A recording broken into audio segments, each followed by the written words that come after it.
It was a cold, foggy night in late October when Lucas Weber finished his late shift at the warehouse. The air was crisp as he zipped up his jacket and walked toward his car. He hated night shifts, but the extra money made it worthwhile. That evening, however, he had a strange sense of unease as he got into his old BM and pulled out onto the empty streets of his small German town. He couldn't quite put his finger on it, just one of those feelings you get sometimes, like a shadow lurking behind you. He had driven this route dozens of times before, a long stretch of highway through the Black Forest. The trees loomed on either side of the road like dark sentinels, their gnarled branches reaching out into the night. There was barely any traffic at this hour, and the isolation made the road feel like it stretched on forever. Lucas turned on the radio to shake the feeling, flipping through stations until he found some music. But the static came in waves, cutting through the song, and a strange buzzing noise seemed to overpower the sound. He turned it off, annoyed, and kept driving, the eerie silence of the forest filling the car once more. As he cruised along the winding road, his headlights pierced the fog ahead, and his mind wandered. He thought about how much he hated the isolation of his small town, tucked away deep in the forest. Sometimes it felt like the trees themselves were watching, listening, but that was just his imagination, or so he thought. It was just past midnight when Lucas first noticed her, a figure standing on the side of the road, barely visible in the swirling fog. At first, he thought it was just a trick of the light, maybe a shadow cast by the trees, but as he got closer, the figure became clearer. A woman standing still, facing away from the road, wearing a thin white dress that seemed out of place for the cold night. Lucas slowed down, confused. What was she doing out here, in the middle of nowhere, at this hour? The nearest town was miles away, and there were no houses around. Against his better judgment, he pulled over. He wasn't the kind of person to leave someone stranded, especially in a place as desolate as this. He rolled down the passenger window. "Are you okay?" he called out. The woman didn't move at first. She just stood there, her back to him, the fog curling around her feet like tendrils. Something about her posture unsettled him. There was something unnatural in the way she was standing, too still, too rigid. After a few moments, she turned her head slowly, her pale face barely visible in the dim light. Her eyes locked onto his, and for a second, Lucas felt his heart skip a beat. She didn't say a word, just stared at him with an expression that was somewhere between sadness and anger. He felt a chill run down his spine. "Do you need a ride?" he asked, trying to sound more confident than he felt. Without a word, she began to walk toward the car, her movements slow and deliberate. Lucas's fingers tightened around the steering wheel as she approached. Something was wrong, but he couldn't figure out what. His instincts screamed at him to drive away, but he couldn't, not yet. She opened the door and slid into the passenger seat, her dress brushing against the seat as she sat. The air inside the car grew colder, almost immediately, as if she had brought the chill of the night with her. "Where are you headed?" Lucas asked, his voice breaking the silence. For a moment, she didn't respond. Then, in a voice barely above a whisper, she said, "Just drive." Lucas's hands trembled slightly as he gripped the steering wheel and pulled back onto the road. The woman didn't offer any explanation, and he didn't dare ask for one. The only sound was the hum of the engine and the rhythmic clicking of the windshield wipers as they brushed away the fog that now seemed thicker than ever. As they drove deeper into the forest, Lucas couldn't shake the feeling that something was terribly wrong. The woman sat unnaturally still beside him, staring straight ahead. He glanced at her once or twice, but every time he did, her presence felt heavier, like a dark cloud filling the car.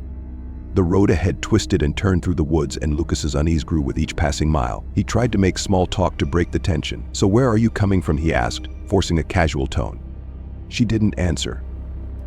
The silence in the car became suffocating. Lucas's heart pounded in his chest, and he could feel sweat forming on his brow, despite the cold. He opened his mouth to speak again, but stopped when he saw something up ahead in the road. A figure, another person, was standing in the middle of the road. Lucas hit the brakes, bringing the car to a screeching halt. The figure didn't move, just stood there in the fog, staring at them. It was a man this time, his clothes tattered and dirty, his face hidden in shadow. "What the hell?" Lucas muttered, his grip tightening on the wheel. He looked at the woman beside him, but she hadn't reacted. She just continued staring ahead, as if nothing was out of the ordinary. "Do you see that?" Lucas asked, his voice tinged with panic. The woman turned slowly to face him, her eyes dark and hollow. "Keep driving," she whispered. Lucas's heart raced. He didn't understand what was happening, but every fiber of his being told him to get out of there. He slammed his foot on the gas, swerving around the figure in the road, and sped off into the night.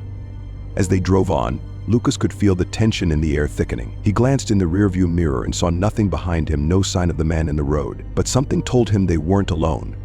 The woman's presence beside him became unbearable. He couldn't take it any longer. "Who are you?" he blurted out, his voice trembling. "What is this?" She turned to him again, her face expressionless. "I told you," she whispered. "Just drive." But Lucas couldn't. His mind was racing, trying to piece together what was happening. He had heard stories about this road, about strange things happening late at night, but he had always dismissed them as local legends until now. Suddenly, the woman spoke again, her voice cold and distant. "You shouldn't have picked me up." Lucas felt his blood run cold. His eyes darted to the rearview mirror, and what he saw made his heart stop. The man from the road was sitting in the back seat, his face pale and lifeless, his eyes locked onto Lucas's. Lucas screamed and lost control of the car, the tires screeching as he swerved off the road. The car crashed into the trees, and everything went black. When Lucas woke up, he was alone in the car, the airbag deflated in his lap. The windshield was shattered, and the front of the car was crumpled against a tree. His head throbbed, and blood trickled down his forehead. The woman and the man were gone. Shaking, Lucas stumbled out of the car and looked around. The fog was still thick, and the forest was eerily silent. He checked his phone, no signal. He never found out who those people were or what they wanted, but he knew one thing for sure: he would never drive that road again, and neither should anyone else.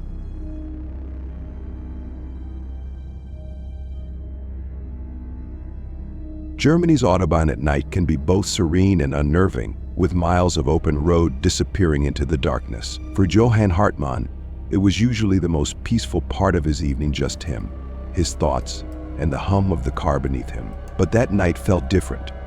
Johann had been on a long business trip, driving from Munich back to his home near Freiburg. Exhaustion was setting in, and he regretted not stopping for coffee at the last rest area. His GPS chirped, offering a shortcut through some rural roads, promising to cut nearly an hour off his journey. "Why not?" Johann muttered to himself, veering off the Autobahn and onto a winding country road that twisted through the hills of the Black Forest. As the trees thickened and the moonlight barely broke through, the route felt more isolated than he'd expected. The road narrowed, and fog began to creep in, making visibility worse. After about 20 minutes, the GPS displayed a familiar route, a tunnel ahead. Perfect, Johann thought. He'd been through the Schwarzwald tunnels before. However, this one was unfamiliar. It wasn't on his usual route. The tunnel loomed ahead, an old structure built into the hillside. The entrance was wide, but something about it felt off, like it had been abandoned. Moss covered the stone archway, and a rusty sign in German warned, "Enter at your own risk." Johann slowed the car but shrugged it off. He figured it was an old sign, probably left over from maintenance work years ago. Still, a cold shiver ran down his spine as he crossed the threshold into the tunnel.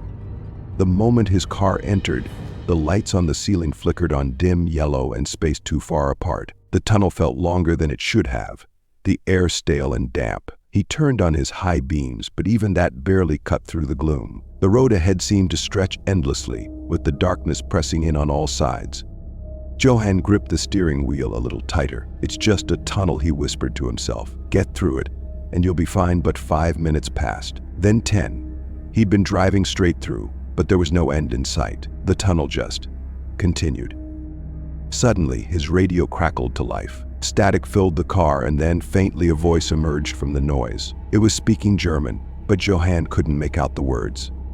"Hello," he said, trying to adjust the dial. The voice disappeared, replaced by the low hum of static. Johann turned the radio off, feeling his pulse quicken. And then his headlights hit something.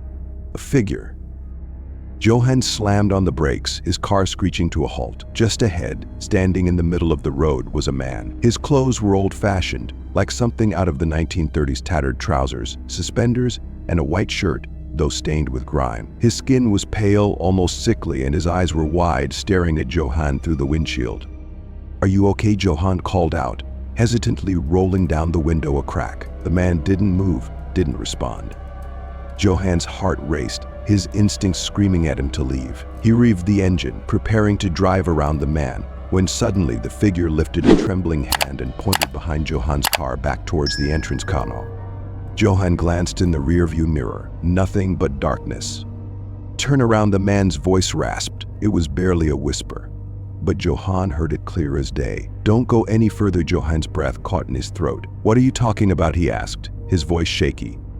But the man just stood there, hands still raised, eyes wide with terror. "Turn around," he repeated, before vanishing into the shadows. Johann blinked in disbelief. One moment the man was there, the next gone. He wasn't sure if his eyes were playing tricks on him, but his gut screamed at him to listen. Without hesitation, he shifted the car into reverse, spinning the wheel and preparing to head back the way he came. But as he turned, something stopped him cold. The entrance of the tunnel was gone. Where there had been a wide stone arch leading back into the open forest, there was now only solid rock. Johan's breath quickened. He couldn't believe his eyes. He threw the car into park and stepped out, running to where the entrance should have been. He pressed his hands against the cold stone, his heart pounding in his chest.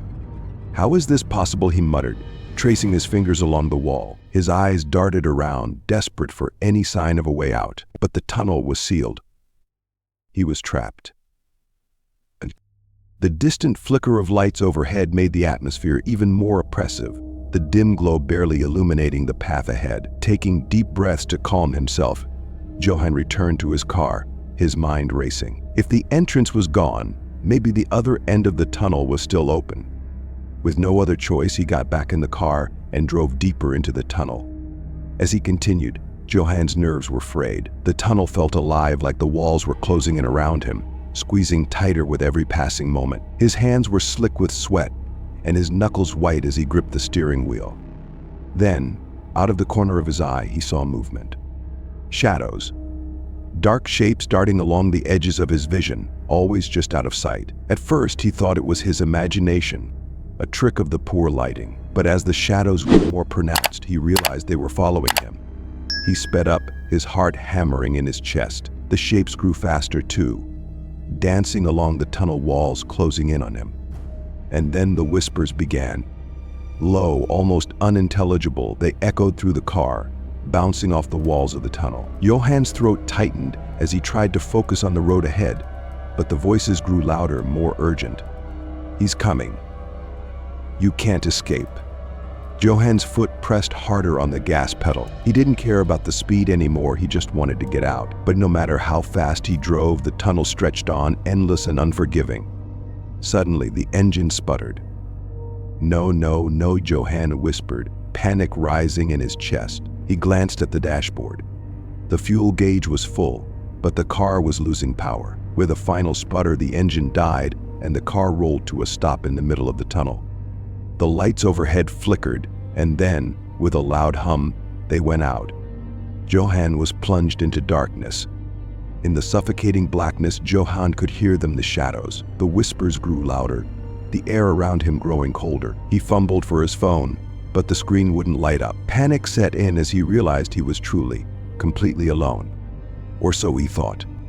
From the distance, a low sound echoed through the tunnel. Footsteps. Slow, deliberate, and growing closer. Johan's breath hitched, and his body froze. He wanted to run, to scream, but fear rooted him in place. The footsteps stopped just outside his car. And then a voice, deep and ancient, spoke from the darkness. "You shouldn't have come here." Johan's heart pounded in his chest as he turned slowly toward the sound. There, standing just outside the driver's side window, was a figure, a tall, gaunt man with hollow eyes and skin so pale it seemed to glow in the darkness. His smile was thin, twisted, and filled with malice. "This is my tunnel," the figure rasped, leaning in closer. And no one leaves. Johan's scream echoed through the tunnel, swallowed by the darkness. The next morning, when authorities found Johan's abandoned car on the side of the Autobahn, they assumed he had simply disappeared into the woods. No one knew about the tunnel. It wasn't on any maps, because it wasn't supposed to exist.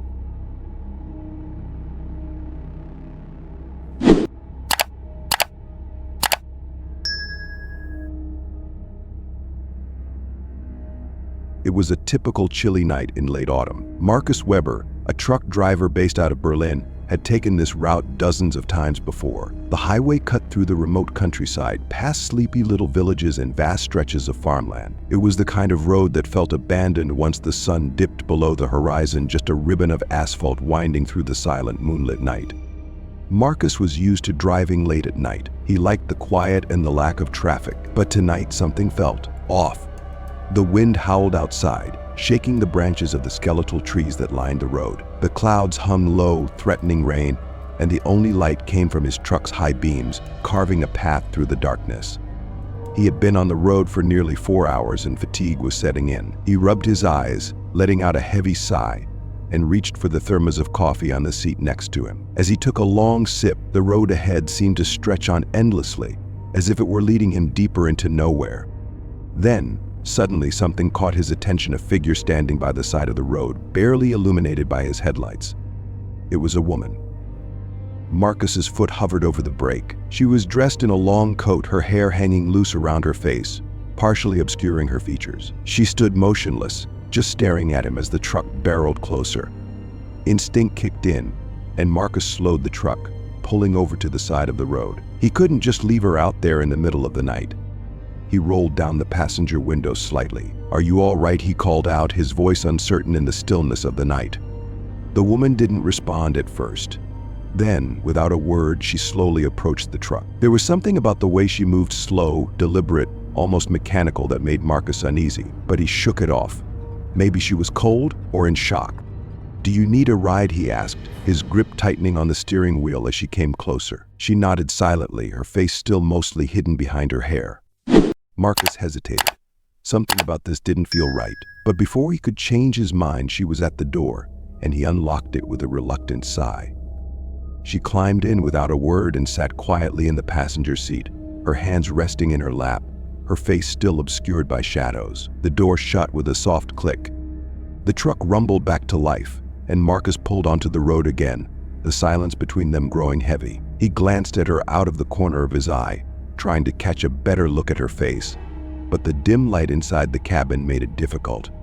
"Where are you headed?" he asked, trying to break the tension. The woman didn't answer immediately. She just stared ahead, her pale hands clutching the edge of her coat. Marcus noticed her fingers long, almost unnaturally so, and pale as if she hadn't seen sunlight in years. "Down the road," she whispered finally, her voice so soft that Marcus almost missed it. "All right," he muttered, turning his focus back on the road. But as the minutes passed, his unease grew. The air inside the truck felt colder than it should have, and the wind outside seemed to have died completely, leaving only the sound of the tires rolling along the road. He glanced at the woman again. She was still sitting perfectly still, her face obscured, her breathing so faint it was almost imperceptible. Marcus cleared his throat. "You from around here?" No response. He gripped the steering wheel tighter. "Is there a village nearby? Where are you going?" Again, silence. Marcus felt a cold knot of fear begin to coil in his gut. Something was wrong. He could feel it, but he couldn't just kick her out into the middle of nowhere. He needed to calm himself down. Then he noticed something odd in the side mirror. The reflection showed the empty road behind them, but there was something wrong. There was no reflection of her. The passenger seat was empty in the mirror. Marcus's breath caught in his throat, his hands trembling slightly on the wheel. He quickly looked over at her, half expecting her to be gone, but she was still there, sitting motionless, her hands now resting on her lap. The truck began to feel like a coffin, tight and suffocating. As they continued driving, Marcus's mind raced. Maybe he was just tired. Maybe the long hours on the road were playing tricks on him. He tried to focus on the road ahead, but the shadows seemed to press in closer, the trees on either side of the road twisting into unnatural shapes. And then she spoke again, her voice barely above a whisper. "Turn here." Marcus glanced at her, confused. There was no road ahead, just more of the same winding highway. "Turn where?" he asked, his voice cracking slightly. "Turn," she repeated, her voice firmer this time. Marcus's pulse quickened. He checked the GPS. There was nothing indicating a turn. But before he could respond, the truck's headlights illuminated a narrow dirt road veering off to the left, one that hadn't been there a second ago. Against his better judgment, Marcus slowed the truck and turned onto the dirt road. As soon as he did, the temperature inside the cabin dropped even further, and the fog outside thickened, swallowing the truck in a dense, suffocating mist. The road was barely wide enough for the truck, the trees looming overhead like twisted, skeletal hands reaching for the vehicle. Every instinct in Marcus screamed at him to stop, to turn back. But something kept him driving forward. Something about the woman's presence, cold and commanding, made it impossible to refuse. The road grew rougher, the truck jolting with every pothole and bump. Marcus clenched his jaw, his knuckles white on the wheel. "Where are we going?" he finally asked, his voice shaking. "To where it happened," she whispered, her voice filled with a deep sadness. Marcus felt a chill run down his spine. Where what happened? But the woman didn't respond. Instead, she slowly turned her head toward him, her hair finally parting enough for Marcus to see her face. His heart nearly stopped. Her skin was deathly pale, almost translucent, and her eyes were black, empty voids that seemed to pull the very warmth from the air. Her lips, cracked and blue, moved as she spoke again. "They never found me." Marcus's mind raced as the reality of the situation began to sink in. He had heard stories about the Black Forest, about people disappearing on these roads late at night, the rumors of restless spirits trapped between the world of the living and the dead, and now he was sitting next to one. "I died here," she continued, her voice now barely human, a rasping whisper that seemed to echo in the cabin. "They left me, abandoned me in the woods. I waited so long." Marcus's throat tightened. He wanted to scream, to throw open the door and run, but his body was frozen in terror. The truck suddenly jerked to a stop on its own, as if something unseen had grabbed hold of it. Marcus's heart pounded in his chest as he realized they were no longer on a road. The truck was surrounded by dense forest, the trees closing in on all sides. "This is where they left me," she whispered, her black eyes locked onto his. "And now, you will stay with me." Marcus reached for the door handle, desperate to escape, but it wouldn't budge. Panic surged through him as he pulled harder, his breath coming in ragged gasps. He could feel her cold gaze on him, her presence filling the truck with an unbearable sense of dread. "Please," he whispered, barely able to speak through the fear. "Let me go." But the woman simply smiled, a slow, chilling grin that stretched unnaturally wide. "You were kind enough to give me a ride," she rasped, her voice no longer human. "Now I will give you company, forever." The last thing Marcus saw was her reaching out, her cold, skeletal hand brushing against his skin. Marcus Weber's truck was found days later, abandoned deep in the woods, far from any known road. The door was open, the cabin empty. Of Marcus, there was no sign. They searched the forest for weeks, but he was never found. And some say, on foggy autumn nights, if you drive those back roads alone, you might see a figure standing by the side